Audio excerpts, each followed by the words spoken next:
Thanks so much for joining us on Good Day Chicago at 7. I'm Brian Jackson. Well, time is now 5:03 this morning. Sources tell Fox 32 Chicago that the Board of Education president is lobbying fellow board members to vote for Mayor Johnson's chief of staff as the interim superintendent of Chicago Public Schools. Maybe your eyes are playing tricks on you. Maybe they're not. That is one of the best things about getting a chance to hang out at the Museum of Illusions. And you were just listening to a press conference from Mayor Johnson and Superintendent Snelling responding to an overnight mass shooting in the River North neighborhood where 18 people were shot. 4 of them are dead this afternoon. The mayor says shootings like these are a tragic reminder of how far we have to go as a city. Illinois Network for Pretrial Justice and some state Democrats, they said that the orders endanger pretrial reform. They also said that the order would benefit the wealthy. A live look outside. Emily, last week I decided to put away my winter coats. Maybe I did that about a week too early because it's cold out there. Yeah. Transportation Secretary Sean Duffy wants to make the skies safer following a series of recent air traffic control tower mishaps and a string of crashes earlier this year. The federal government is under pressure to upgrade the current system and its outdated equipment. Duffy says that they want to make sure that everything that controls the airspace is state-of-the-art. That includes rebuilding some towers. Early estimates show that the new air traffic control system could cost tens of billions of dollars. And there's a lot more than just baseball happening at Reid Field. It is a foodie's paradise. We're going to introduce you to all the new food and beverage options coming up. Heard from a couple of players. Jaquan Brisker was saying that he's so happy to have some new direction as well. And so on an interesting note, a report from Diana Rossini, who works for The Athletic. She said that Ben Johnson wanted this job last year. So do you think that maybe he held out on that Commander's job last year, which he was also in the running for, because this is where he wanted to be at the end of the day? Yeah, I think that there is a very, very real chance. Looks great. Looks like I know what I'm doing. And actually, that could be good. Put that in there. All right. There you go. I've done this once or twice. You've done it, yeah.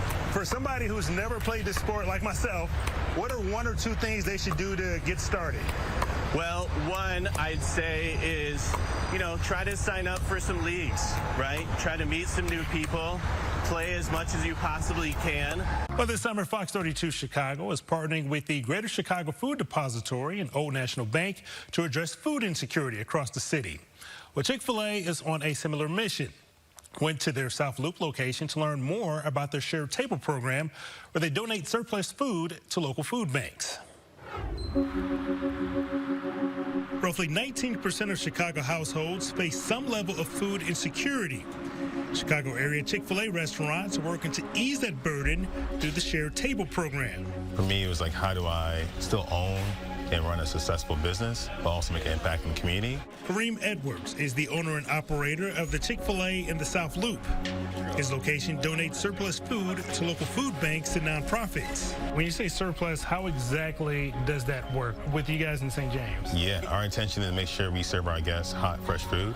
So in the event, we have different systems to make sure it's always hot and fresh. But as a restaurant, you have surplus food. So throughout the day, we just gather that food, and then we essentially freeze it real quick to make sure it's fresh, and then we allocate to St. James twice a week. Everything that's grill, there's times we don't sell it all within the time period, which is 20 minutes when it comes to fillets, spicy strips, nuggets, and we start timing it out in a bucket. At the end of my shift, if I work the morning shift, I'll put everything into donations. So I will log into our iPad and we will go into Signal. And Signal is the new platform we just started maybe like 3 months ago, which is the platform we put in waste or donations. That food is then picked up by a driver from the food pantry at St. James Catholic Church. Since this program started, it has resulted in over 8,500 meals. The partnership has enhanced our choice selections.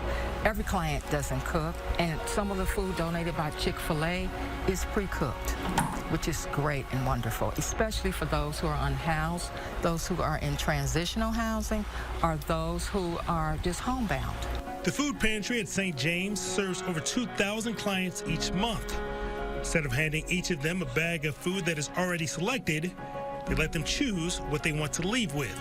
We felt that was really important. One, it's because it keeps down waste. because clients don't always like what you put in the bag, and they shouldn't have to like it because they need help. But secondly, it helps restore dignity, and it shows we care and love a person. I have been the client, I have been homeless, and I know what the help did for me. Might not have known it then, but I know it now. So I feel it's my mission, it's my responsibility to help those and to reach back. So that's one of the reasons this is more than a job to me. This is a passion for me. This is a calling for me. I think we all have a role in serving Chicago. As restaurateurs, our role is kind of helping with the food hunger. I think the more that people know about it, the more they can kind of see if they want to partner with those local food banks or even with Chick-fil-A on how we serve the community. So there's power in numbers. So the more people who know about that impact that we have, hopefully they could join and serve with us. And Chick-fil-A recently announced that all 60 of their Chicago area restaurants are participating in the Shared Table program.